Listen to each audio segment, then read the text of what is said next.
Okay, this is an episode of Cook With Me and sobrang nulo ng buhok ko. Naiiwa ko na yung sibuyas, bawang, and luya. Magluluto ako ng sinigang sa miso.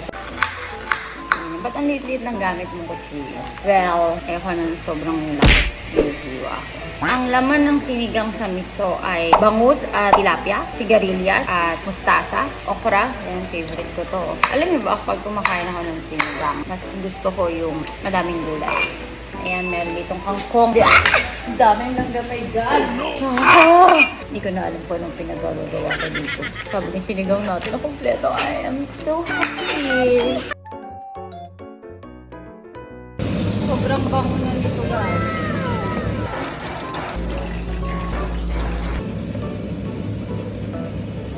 Finish.